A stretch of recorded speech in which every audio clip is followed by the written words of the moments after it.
Hello everyone, आज हम colligative property की फोर्थ प्रॉपर्टी जो लास्ट प्रॉपर्टी है वो करेंगे. That is your osmotic pressure that is represented by pi. Okay, colligative properties की लास्ट प्रॉपर्टी हम कर रहे हैं, इसके बाद ही फिनिश हो जाएगा. और इस चैप्टर में आपका लास्ट टॉपिक बचेगा, that is your abnormal molar mass sorry. Okay, तो वो हम करेंगे. उसके बाद आपका ये चैप्टर फिनिश हो जाता है. मैं कोशिश करूंगी आपको प्रीवियस ईयर क्वेश्चंस प्रोवाइड करने की, सो दैट आप किस तरीके से क्वेश्चन फ्रेमिंग होती है वो आपको पता चल जाए. ठीक है, as you are preparing for board examinations, तो आप लोगों के लिए ज़रूरी है कि प्रीवियस ईयर क्वेश्चंस आपको पता चले. ओके, कोई भी रिलेटेड डाउट्स होते हैं आप कमेंट सेक्शन में बता सकते हैं, तो मैं कोशिश करूंगी कि आपका एक डाउट सेशन भी लिया जाए. ओके, तो हम स्टार्ट करते हैं आज का topic, that is your osmotic pressure that is represented by pi. Okay, osmosis term हमने पहले भी सुना है, पहले क्लासेस में भी हमने प्रीवियस क्लासेस में हमने पढ़ा है कि ऑस्मोसिस क्या होता है. तो ऑस्मोसिस देखते हैं, ऑस्मोसिस क्या होता है. ऑस्मोसिस बेसिकली सॉल्वेंट के मूवमेंट को कहा जाता है. That is movement of solvent from low concentration to high concentration through semi permeable membrane. SPM जिसे बोलते हैं, SPM is your semi permeable membrane. Okay, osmosis एक ऐसी प्रोसेस है जिसमें सॉल्वेंट का मूवमेंट होता है. कहाँ से, ध्यान रखिएगा, low concentration to high concentration. अब ये कंसंट्रेशन क्या है, अगर हम लो कंसंट्रेशन बोल रहे हैं तो उसका क्या मतलब है, और हाई कंसंट्रेशन बोल रहे हैं तो उसका क्या मतलब है. ध्यान दीजिएगा, जब हम हाई कंसंट्रेशन बोल रहे हैं दैट मीन्स सॉल्यूट की क्वांटिटी उसमें हाई है और सॉल्वेंट की क्वांटिटी लेस है. ओके, जबकि हम लो कंसंट्रेशन बोल रहे हैं दैट मीन्स सोल्यूट की क्वांटिटी लेस है और सॉल्वेंट की हाई है. ओके, सोल्यूट आपका कुछ भी हो सकता है. ओके, तो देखिएगा, movement of solvent from low concentration to high concentration. Low concentration यानी कि जिसमें सोल्यूट का अमाउंट कम है. जहां सोल्यूट का अमाउंट कम है उधर से मूवमेंट सॉल्वेंट का कहाँ होने लग जाएगा, हाई कंसंट्रेशन की तरफ, जहां पे सोल्यूट का अमाउंट ज्यादा है. किसके थ्रू सेमी परमेएबल मेम्ब्रेन. अगर दो सॉल्यूशंस को हमने सेपरेट किया है through semi permeable membrane. Semi permeable membrane क्या होती है, सेमी परमेएबल मेम्ब्रेन वो मेम्ब्रेन होती है जो कि सॉल्वेंट को अलाउ करती है पास होने के लिए. बाकी कोई भी जो भी उसमें बाकी चीजें होंगी, जो भी पार्टिकल्स होंगे वो पास नहीं हो पाएंगे. ठीक है, ये इस तरीके की मेम्ब्रेन होती है. SPM हमें यूजुअली अगर हम देखें तो वो मिलता है हमें पिग लिवर से. ठीक है, और सिंथेटिक वे में अगर हम इसे बनाएं तो ये हमें प्रोवाइड होता है सेलोफेन के नाम से. ठीक है, तो सेमी परमेएबल मेम्ब्रेन हमें कहाँ से मिलता है, पिग लिवर से. फाइन, चलिए फिर ऑस्मोसिस और अच्छे से समझते हैं. ये देखिए, सपोज आपने इस तरीके का एक कंटेनर लिया है, यहाँ पे आपने एक सोल्यूशन लिया है, यहाँ पे आपने सॉल्वेंट लिया है. जब मैं सॉल्वेंट बोल रही हूँ दैट मीन्स प्योर सॉल्वेंट, और प्योर सॉल्वेंट में सोल्यूट तो होगा नहीं, that means low concentration. Low concentration यहाँ यानी कि यहाँ पे क्या होगा, सोल्यूट का कंसंट्रेशन कम होगा, और जब सोल्यूशन की बात हम कर रहे हैं दैट मीन्स हाई कंसंट्रेशन, यहाँ पे हाई कंसंट्रेशन होगा. ठीक है, नॉर्मल कंडीशंस में ये जो मैं 1 atm लिखा हुआ है, 1 atm इसे मत देखिएगा अभी फिलहाल. ठीक है, जहाँ पे ये 1 atm लिखा हुआ है यानी कि ये नॉर्मल एटमॉस्फेरिक प्रेशर अप्लाई हो रहा है दोनों तरफ. ठीक है, अब देखिए, ये बीच में है आपका SPM that is your semi permeable membrane.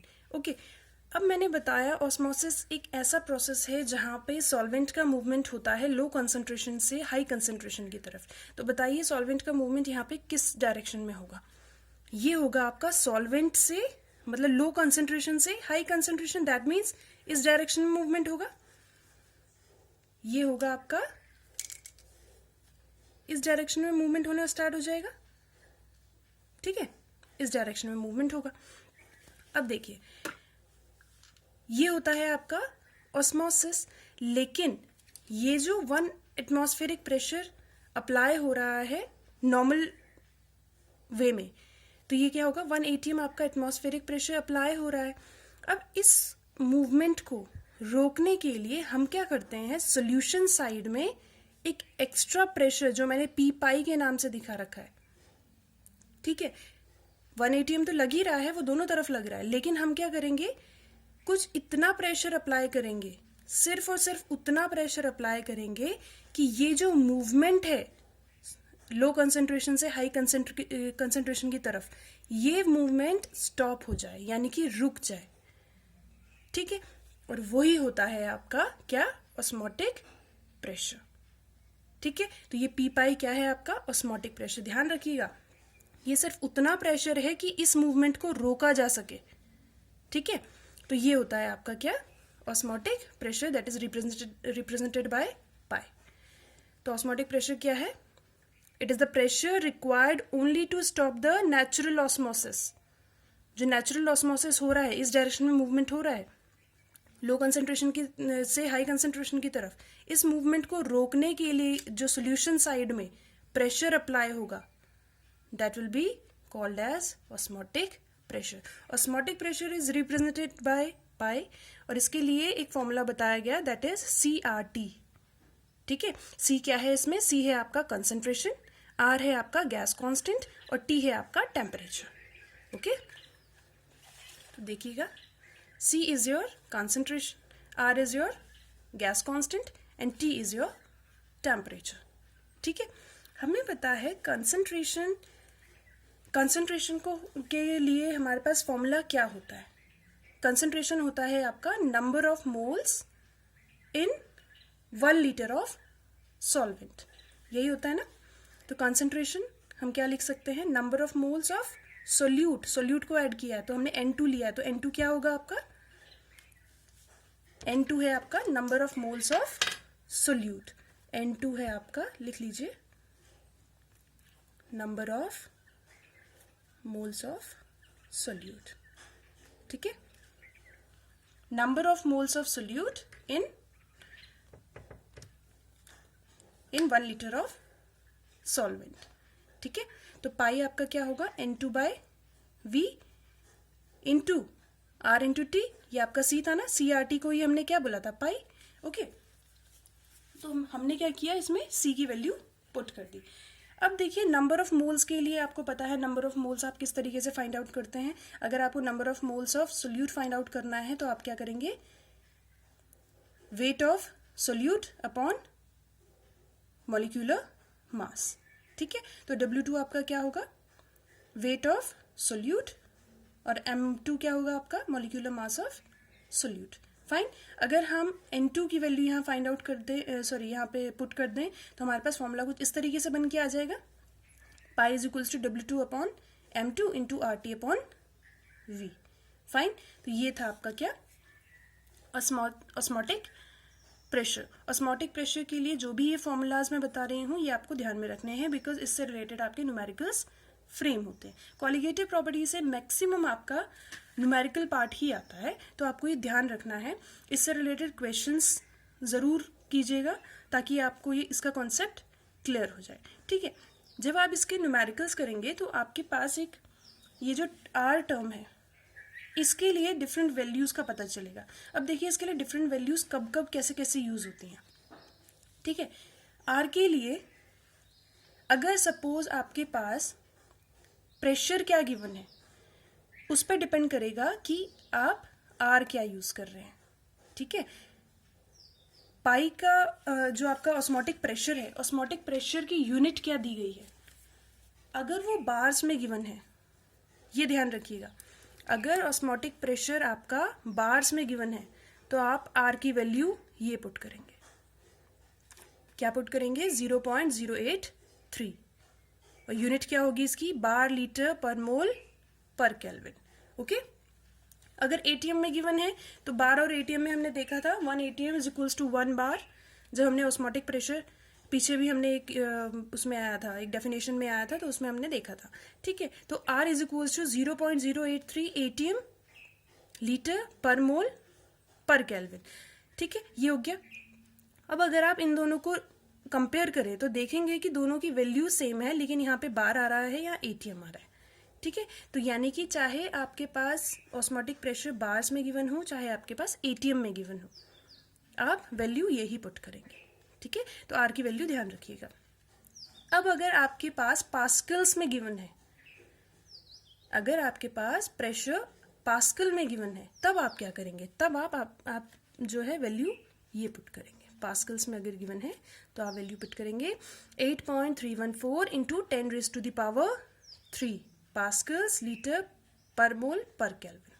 ठीक है, लीटर पर मोल पर केल्विन तीनों में है, लेकिन यूनिट का डिफरेंस आ रहा है bar, ATM and pascals. Fine, values ध्यान रखिएगा कब कौन सी पुट करनी है। ओके, बस आपको दो वैल्यूज ध्यान रखनी है, एक आपको ये वैल्यू, एक आपको ये वैल्यू ध्यान रखनी है। ये वैल्यू चाहे आपके पास बार दिया हुआ है, चाहे आपके पास एटीएम गिवन है, ठीक है, उसमें आप वैल्यू आर की यही पुट करेंगे। अगर आपके पास पास्कल्स गिवन है तो पास्कल्स के लिए ये। फाइन, ये है आपकी वैल्यूज ऑफ आर। अब देखिए, सोल्यूट का कंसंट्रेशन किसी भी सॉल्यूशन में कितना है, उस बेसिस पे हम सॉल्यूशन को बेसिकली डिवाइड करते हैं या एक नाम देते हैं, तीन टाइप्स में नाम देते हैं। That is your hypertonic solution, hypotonic solution and isotonic solution. ध्यान रखिएगा, जब भी हम हाइपरटोनिक, हाइपोटोनिक और आइसोटोनिक सॉल्यूशन बोल रहे हैं तो ये किसी के कंपैरिजन में बोला जाता है। ठीक है, जैसे कि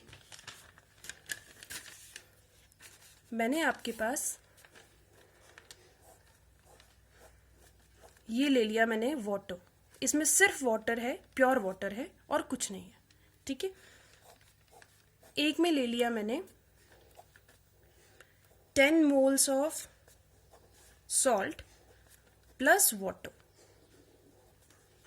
ठीक है, 10 मोल्स ऑफ सॉल्ट हमने ले लिए वाटर के साथ। फाइन, अब बताइए इन दोनों को अगर हम कंपेयर करेंगे, इनमें से सोल्यूट का अमाउंट किसका ज्यादा है? सोल्यूट का अमाउंट इसमें ज्यादा है। ठीक है, इन दोनों के कंपैरिजन के हिसाब से बताया हमने। सपोज हमने एक और सॉल्यूशन ले लिया, इसमें मैंने 20 मोल्स सॉल्ट लिया प्लस वाटर ले लिया। ठीक है, अब देखिएगा इन दोनों में से, इसे हटा दीजिए, इन दोनों में से सोल्यूट का अमाउंट किस में ज्यादा है? इसमें ज्यादा है। इसके कंपैरिजन में इसमें ज्यादा है, लेकिन अगर हम इन दोनों का कंपेयर कर रहे हैं तो इस वाले में अमाउंट ज्यादा है। दैट मीन्स ये कंपैरिजन से ही हमें पता चल रहा है 10 मोल्स अपने आप में ज्यादा या कम नहीं है जब तक आप इसे किसी से कंपेयर ना करें। प्योर वाटर से अगर हम 10 मोल्स को कंपेयर कर रहे हैं तो ये ज्यादा अमाउंट है, लेकिन अगर हम इसे 20 मोल से कंपेयर कर रहे हैं तो ये कम अमाउंट है। ठीक है, अगर आपको ये चीज समझ में आई तो आगे देखते हैं हम हाइपरटोनिक सॉल्यूशन। ठीक है, देखिए सबसे पहले हम देखते हैं हाइपरटोनिक सॉल्यूशन। हाइपरटोनिक सॉल्यूशन आपका क्या होता है? Solution in which the quantity of solute is high. ठीक है, ऐसा सॉल्यूशन जिसमें सोल्यूट की क्वांटिटी हाई है, ऐसे सॉल्यूशन को आप क्या कहते हैं? Hypertonic solution. ठीक है, जैसे मैंने अभी जो आपको एग्जांपल दिया, इन दोनों में से, इसे हटा दीजिए अभी, इन दोनों में से हाइपरटोनिक सॉल्यूशन कौन सा है? 10 मोल्स वाला हाइपरटोनिक है। ठीक है, जबकि इन दोनों में से अगर हम कंपेयर करें तो 20 मोल्स वाला हाइपरटोनिक है। जिसमें सोल्यूट का अमाउंट ज्यादा है वो हाइपरटोनिक सॉल्यूशन हो जाएगा। Fine, solution in which the quantity of solute is high. Suppose आपने एक चैम्बर ले लिया, एक बीकर ले लिया, ठीक है, इसमें आपने हाइपरटोनिक सॉल्यूशन लिया है और इसमें आपने एक सेल डाल दिया, सपोज आपने एग डाल दिया। ठीक है, आपने इसमें एग डाल दिया, एग के कंपैरिजन में ये जो सॉल्यूशन है वो हाइपरटोनिक सॉल्यूशन है। हाइपरटोनिक सॉल्यूशन यानी कि ये, इसमें हाई कंसेंट्रेशन है सोल्यूट का, जबकि यहाँ पे लो कंसेंट्रेशन है सोल्यूट का। अब आप कह रहे होंगे कि एग में हम कैसे लो कंसेंट्रेशन या हाई कंसेंट्रेशन बताएंगे? तो एग भी आपका एक टाइप का सोल्यूशन है, क्योंकि उसमें विटामिन्स हैं, प्रोटीन्स हैं। ठीक है, तो वो भी एक टाइप का क्या है? आपका सोल्यूशन फॉर्म है। फाइन, तो हमने सपोज ऐसा सोल्यूशन ले लिया जहाँ पे हाई कंसेंट्रेशन है। ठीक है, इसमें आपने, और एग में क्या है? लो कंसेंट्रेशन होगा। हाइपरटोनिक सॉल्यूशन ले रहे हैं तो इसके कंपैरिजन में इसमें क्या होगा? Low concentration. फाइन, तो क्या होगा? अभी हमने ऑस्मोसिस पढ़ा, तो ऑस्मोसिस में क्या होता है? लो कंसंट्रेशन से हाई कंसंट्रेशन में सॉल्वेंट का मूवमेंट होने लग जाता है। यानी कि अगर यहाँ पे लो कंसंट्रेशन है तो मूवमेंट कहाँ से कहाँ होगा? एग टू सॉल्यूशन, एग से सॉल्यूशन की तरफ सॉल्वेंट का मूवमेंट होना स्टार्ट हो जाएगा। ठीक है, अगर इसमें सॉल्वेंट का मूवमेंट बाहर की तरफ होने लग जाएगा तो बताइए क्या होगा? अल्टीमेटली एग जो है वो श्रिंक कर जाएगा। ठीक है, क्योंकि सारा सॉल्वेंट कहाँ चला जाएगा? हाइपरटोनिक सॉल्यूशन में, लो कंसंट्रेशन से हाई कंसंट्रेशन में चला जाएगा। और जब सारा सॉल्वेंट बाहर की तरफ चला जाएगा तो एग आपका अल्टीमेटली श्रिंक हो जाएगा। इतना आया समझ में? ये होता है आपका हाइपरटोनिक सॉल्यूशन। ठीक है, नेक्स्ट देखते हैं। Next is your hypotonic solution. Hypotonic solution होता है आपका ऐसा सॉल्यूशन जिसमें सॉल्यूट की क्वांटिटी लेस है। Solution in which solute quantity is less, जिसमें सॉल्यूट की क्वांटिटी क्या है? कम है। ठीक है, दोबारा वही एग्जांपल ले लेते हैं। आपने एक बीकर लिया है, इसमें आपने हाइपोटोनिक सॉल्यूशन लिया है। दैट मीन्स अब आपके पास जो कंसंट्रेशन है that is low. Hypotonic solution मतलब लो कंसंट्रेशन है एज कंपेयर टू एग, और एग का क्या है? हाई कंसंट्रेशन है। फाइन, अब क्या होगा? धीरे धीरे लो कंसंट्रेशन से हाई कंसंट्रेशन की तरफ मूवमेंट होना स्टार्ट हो जाएगा, क्योंकि जो इसकी मेम्ब्रेन है वो सेमी परमिएबल मेम्ब्रेन की तरह एक्ट करेगी। ठीक है, तो सॉल्वेंट का मूवमेंट अलाउ करेगी, इट मीन्स। फाइन, तो कहां से कहां जाएगा? लो कंसंट्रेशन, यानी हाइपोटोनिक सॉल्यूशन से एग की तरफ सॉल्वेंट का मूवमेंट होना स्टार्ट हो जाएगा। जैसे जैसे सॉल्वेंट एग के अंदर जाएगा एग स्वेल हो जाएगा। ठीक है, इतना आया समझ में? जैसे कि अगर आप कोई भी दालें भिगाते हैं तो क्या होता है, थोड़ी देर बाद अगर आप ओवरनाइट भिगाएंगे तो क्या होता है? वो फूल जाता है। ठीक है, वो ऐसा क्यों होता है? बिकॉज जो आपने वाटर लिया है वो हाइपोटोनिक की तरह एक्ट कर रहा है। ठीक है, तो hypotonic solution that means low concentration से हाई कंसंट्रेशन की तरफ मूवमेंट होगा, यानी कि जो वाटर है या जो आपने वाटर लिया है that will act as low concentration और हाइपोटोनिक सॉल्यूशन। तो मूवमेंट कहाँ से कहाँ की तरफ होने लग जाएगा? वाटर का मूवमेंट कहाँ से कहाँ होने लग जाएगा? इनसाइड होने लग जाएगा, जो भी आपने भिगाया हुआ है। ठीक है, उसके अंदर होने लग जाएगा, जिसकी वजह से अगर आप सुबह देखते हैं उसे तो वो उसका साइज थोड़ा आपको बड़ा मिलता है, वो स्वेल अप मिलता है। ठीक है, इसी वजह से होता है वो। ओके, और इस कंडीशन में क्या होगा? Egg will swell up. Fine, next देखते हैं हम आइसोटोनिक सॉल्यूशन। आइसोटोनिक सॉल्यूशन बेटा आपका वो सॉल्यूशन होता है जिसमें इक्वल अमाउंट ऑफ सोल्यूट होता है। इक्वल अमाउंट ऑफ सोल्यूट मतलब दोनों में जो भी आप सोल्यूशन ले रहे हैं और जो सेल ले रहे हैं दोनों में क्या होगा? सोल्यूशन जो आपका क्वांटिटी है सोल्यूट की वो इक्वल रहेगा, तो हम क्या बोलेंगे उसे? Isotonic solution. अब देखिए, ये आपने एग लिया है, ये आइसोटोनिक सॉल्यूशन लिया है, यानी कि दोनों में अमाउंट ऑफ सोल्यूट इक्वल है। अगर अमाउंट ऑफ सोल्यूट इक्वल है तो क्या कोई मूवमेंट होगा? क्या कोई ऑस्मोसिस होगा? नहीं होगा, क्योंकि ऑस्मोसिस हमेशा लो कंसंट्रेशन से हाई कंसंट्रेशन की तरफ होता है। फाइन, ये है आपका आइसोटोनिक सॉल्यूशन। तो आइसोटोनिक सॉल्यूशन में अल्टीमेटली होगा क्या? अगर आप इसे आइसोटोनिक सॉल्यूशन में डाल के रखेंगे तो कुछ देर बाद भी अगर आप इसे देखेंगे तो आपको इसमें कोई भी चेंज नहीं मिलेगा। There will be no change in this condition. Fine, इतना आया समझ में? अब देखिए, हाइपरटोनिक हो गया, हाइपोटोनिक हो गया, आइसोटोनिक हो गया। अब आप एक चीज ध्यान रखिए, अब देखिए जो हमारा बॉडी है, हमारी बॉडी सेल्स में भी तो कोई कॉम्पोजिशन होता होगा। हम जो कंज्यूम करते हैं, NaCl जो कंज्यूम करते हैं हम, ठीक है, NaCl जो हम कंज्यूम करते हैं तो उसका कुछ अमाउंट हमारी बॉडी में रहता होगा। ठीक है, हमारी बॉडी का भी कोई कॉम्पोजिशन रहता होगा, तो हमारी बॉडी के सेल्स का कॉम्पोजिशन होता कितना है? वो होता है आपका 0.9% W/M NaCl सॉल्यूशन। ये हमारी बॉडी सेल्स का कॉम्पोजिशन होता है।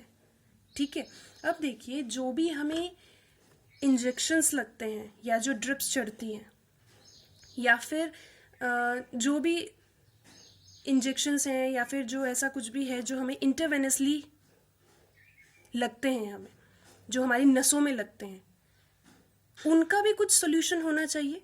तो उनका सोल्यूशन जो है आपका उनका जो कॉम्पोजिशन है, उनका कॉम्पोजिशन हमारे बॉडी सेल्स की इक्वल होना चाहिए। क्यों होना चाहिए? अब देखिए, जो आपके जो इंजेक्शंस हैं या ड्रिप्स हैं, उनका कॉम्पोजिशन भी क्या होता है, 0.9% W/V NaCl सोल्यूशन। ठीक है, हम दोनों का कॉम्पोजिशन सेम क्यों रखते हैं? हम दोनों का कॉम्पोजिशन सेम इसीलिए रखते हैं बिकॉज सपोज हमने मान लिया बॉडी सेल्स का कॉम्पोजिशन 0.9% है, लेकिन जो हमें इंजेक्शन लग रहा है वो आपका हाइपरटोनिक सॉल्यूशन है, यानी कि उसका कॉम्पोजिशन 0.9% से ज्यादा है। ठीक है, तो अभी हमने देखा जब हमें वो ड्रिप चढ़ेगी, अगर उसमें हाइपरटोनिक सॉल्यूशन है, हाइपरटोनिक सॉल्यूशन जैसे ही इंटरवेनसली जाएगा तब क्या होगा, जो जो सेल्स कांटेक्ट में आएंगे तो वो बॉडी सेल्स श्रिंक होने स्टार्ट हो जाएंगे। ठीक है, और अगर 0.9% से कम होगा तो वो सॉल्यूशन एक्ट करेगा हाइपरटोनिक सॉल्यूशन की तरह एक्ट करेगा। इस कंडीशन में क्या होगा, हमारी बॉडी सेल्स स्वेल हो जाएंगे। ये दोनों ही कंडीशन लिथल होती हैं। ठीक है, ये इतनी खतरनाक होती हैं, ये कंडीशन ऐसी हो सकती है कि ये डेथ कॉज कर सकती है। फाइन, इसीलिए जो हम ड्रिप्स वगैरह चढ़ाते हैं या फिर इंजेक्शंस यूज करते हैं, उसमें कॉम्पोजिशन आपका क्या होता है, 0.9% W/V NaCl सोल्यूशन। फाइन, इतना आया समझ में। अब देखिए, अभी मैंने जैसे कि आपको बताया ऑस्मोसिस, अगर आपको इतना समझ में आ गया हो तो एक दो एग्जाम्पल ऑस्मोसिस के आपको मैं बता देती हूँ। जैसे आप पिकल्स यूज़ करते हैं तो उसमें क्या होता है, आप बहुत ज़्यादा अमाउंट सॉल्ट का डालते हैं। एक तो वो प्रिजर्वेटिव की तरह यूज़ करता है, प्रिजर्वेटिव की तरह आप सॉल्ट को यूज़ करते हैं। अगर आप ज़्यादा अमाउंट ऑफ सॉल्ट डालेंगे तो उससे क्या होगा, वो सॉल्यूशन आपका हाइपरटोनिक बन जाएगा। और हाइपरटोनिक होने की वजह से आप देखते होंगे जब इनिशियली हम अचार डालते हैं तो क्या होता है, उसके जो भी हम उसमें डाल रहे हैं वो क्या रहता है, स्वेल अप रहता है, लेकिन आफ्टर सम टाइम वो श्रिंक हो जाता है। ऐसा क्यों होता है, क्योंकि जो सॉल्ट का सॉल्यूशन है वो किसकी तरह एक्ट करता है, हाइपरटोनिक सॉल्यूशन की तरह। ठीक है, तो ऐसे आपके पास बहुत सारे एग्जाम्पल्स हैं हमारे डेली लाइफ में। फाइन, नेक्स्ट उसमें चलते हैं, that is your reverse osmosis. देखिए, रिवर्स ऑस्मोसिस होता है आपका जो आप घर पे प्यूरिफायर्स वगैरह यूज करते हैं, प्यूरिफिकेशन टेक्निक्स हम यूज करते हैं आजकल, that is your RO technique. वो होती है आपकी रिवर्स ऑस्मोसिस। ठीक है, अब ये रिवर्स ऑस्मोसिस एक्ट कैसे करती है और रिवर्स ऑस्मोसिस बेसिकली होती क्या है? ठीक है, रिवर्स ऑस्मोसिस देखिएगा क्या होती है। इसके लिए मैं आपको पहले के डायग्राम पे लेके जाती हूँ। यहाँ देखिए, यहाँ पे मैंने आपको बताया था ये सॉल्वेंट है, ये सोल्यूशन है, लो कंसंट्रेशन है, हाई कंसंट्रेशन है, सेमी परमेबल मेम्ब्रेन से हमने इसे अलग किया हुआ है। ठीक है, पी पाए हमने बोला था ऑस्मोटिक प्रेशर। ऑस्मोटिक प्रेशर आपका उतना प्रेशर था जो इस मूवमेंट को, लो कंसंट्रेशन से हाई कंसंट्रेशन के मूवमेंट को स्टॉप कर दे, वो आपका पी पाई था, यानी कि ऑस्मोटिक प्रेशर था। लेकिन अगर आप पी पाई से थोड़ा और ज्यादा प्रेशर लगाएंगे तो सॉल्वेंट का मूवमेंट ऑपोजिट डायरेक्शन में होने लग जाएगा। That means high concentration to low concentration movement होना स्टार्ट हो जाएगा। फाइन, उसी को हम बोलते हैं रिवर्स ऑस्मोसिस, यानी कि नेचुरल ऑस्मोसिस का रिवर्स कंडीशन जो होता है, that is your reverse osmosis. Fine, अब देखिएगा, अब देखते हैं हम रिवर्स ऑस्मोसिस। ठीक है, इतना आ गया होगा आपको समझ में। सपोज हमने इसका देखिएगा किस तरीके से हम इसका सेटअप किस तरीके से होता है। ये सेमी परमेबल मेम्ब्रेन है, यहाँ पे सॉल्टी वाटर है और यहाँ पे फ्रेश वाटर हम कम अमाउंट में लेते हैं। ठीक है, फ्रेश वाटर हम कम अमाउंट में लेते हैं यहाँ पे, और यहाँ पे हम सॉल्टी वाटर लेते हैं। ठीक है, अब देखिएगा, ये हमने फ्रेश वाटर लिया है, ये सॉल्टी वाटर लिया है, तो ऑस्मोसिस किस डायरेक्शन में होना चाहिए, लो कंसंट्रेशन से हाई कंसंट्रेशन की तरफ। ठीक है, लो कंसंट्रेशन आपका फ्रेश वाटर है और सॉल्टी वाटर आपका हाई कंसंट्रेशन है। ये आपका नेचुरल ऑस्मोसिस होगा। ठीक है, ये आपका क्या होगा, नेचुरल ऑस्मोसिस। अब हमने बोला कि हम यहाँ पे प्रेशर इस डायरेक्शन में अप्लाई करेंगे, जो हाई कंसंट्रेशन है उसकी तरफ हम प्रेशर अप्लाई करेंगे। अगर हम पी पाई अप्लाई करते हैं जो कि ऑस्मोटिक प्रेशर है, तो ये जो मूवमेंट हो रहा है इस डायरेक्शन में लो कंसंट्रेशन से हाई कंसंट्रेशन की तरफ, वो क्या हो जाएगा, स्टॉप हो जाएगा। अगर हम पी पाई यानी ऑस्मोटिक प्रेशर अप्लाई करें, क्योंकि अभी हमने पढ़ा था ऑस्मोटिक प्रेशर क्या होता है, उतना प्रेशर जिससे कि लो कंसंट्रेशन से हाई कंसंट्रेशन की तरफ मूवमेंट स्टॉप हो जाए, दैट इज योर पी पाई। ठीक है, अब हम इस प्रेशर से अगर थोड़ा और प्रेशर ज्यादा लगा दें, ये जो पी है वो हमने एक्स्ट्रा प्रेशर लगाया है, अगर हम इससे पी पाई से यानी ऑस्मोटिक प्रेशर से थोड़ा और प्रेशर ज्यादा लगा दें, तो ये मूवमेंट ऑपोजिट डायरेक्शन में होना स्टार्ट हो जाएगा। दैट मीन्स सॉल्टी वाटर से, जो वाटर आपका सॉल्वेंट की तरह यूज हो रहा है, इसमें सॉल्ट आपका सोल्यूट है। ठीक है, जो वाटर है, वाटर का मूवमेंट कहाँ से कहाँ होने लग जाएगा, हाई कंसंट्रेशन से लो कंसंट्रेशन की तरफ। यानी कि यहाँ पे जो हमने फ्रेश वाटर थोड़ा लिया था, कम अमाउंट में लिया था, वो धीरे धीरे बढ़ना स्टार्ट हो जाएगा, क्योंकि मूवमेंट कहाँ से कहाँ हो रहा है, अब यहाँ का जो वाटर है वो इस डायरेक्शन में आ रहा है। ठीक है, तो धीरे धीरे लेवल इंक्रीज होने लग जाएगा और यही आपको धीरे धीरे इस तरीके से यहाँ पे जो हमें वाटर मिलेगा, ये हमारा वाटर कौन सा होगा, फ्रेश वाटर हमें मिलना स्टार्ट हो जाएगा।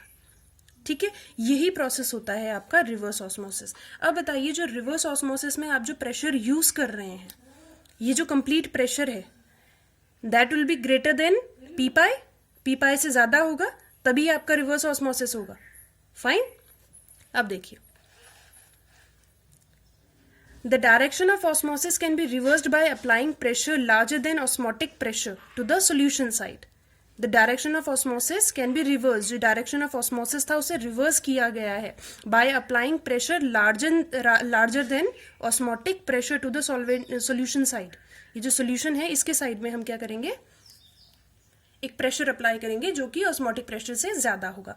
Now the pure solvent flows from salty water that is high concentration to fresh water that is low concentration, and this phenomena is known as reverse osmosis.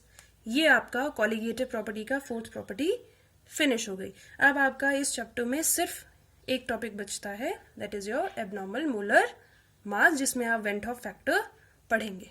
Okay